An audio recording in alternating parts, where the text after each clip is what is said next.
खुरमजरी मयामबु असम दा लेबा मती मचा पुनमक कांग्रेचुलेशंस असम की गांव पंचायत इलेक्शन 2025 पांगो करे तो काम फजना अदो मती मचा वार्ड मेंबर अंचालिक पंचायत अमसुम जेपीसी लेफ्ट की बसिंदो माय बाप को पुनमक ये पाबक से पिचरी याम नुमाइजरे मेटे चेंबर ऑफ कॉमर्स असम की तरफ से माइके दिखी मयामबु याम नफना पुंसी अमसुम समाज की तमक फजना डेवलपमेंट तमबी तमक अखोई की माइके दिखी रिक्वेस्ट तौजरी अमसुम मयामबु हमोय सिंगना लोकल एरिया अमसुम पॉलिटिकली याम स्ट्रॉन्ग मोइनबी तमक अखोइना कैंडिडेट ओइबा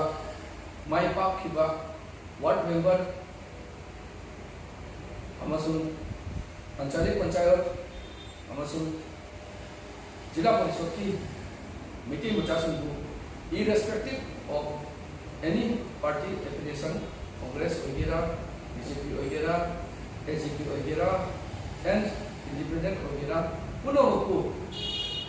अखोई meeting chamber of commerce Assam की माइके देखी मयामबु तकना उचरे मयाम फजना मथंगा कहौदबसिंग नमौदबसिंग मथंगी गांव पंचायत इलेक्शन दसु याम फजना अतै जेना माय पाक नबी तमक मयामबु अखोई माइके देखी ईश्वर खुरमजरी अखोई ना पामजबदी मसा मसा की लोकल एरिया सिंह याम फजना चाखोप लंबीदा पोरपा प्रॉब्लम सिंह पब्लिक की प्रॉब्लम सिंह फजना सॉल्व तबिबा सॉल्यूशन पोरपा अमसुम गवर्नमेंट दा हजु लेबा रूलिंग गवर्नमेंट दा फजना मतेंग पांग स्मूथ गवर्नेंस की तरह अखोई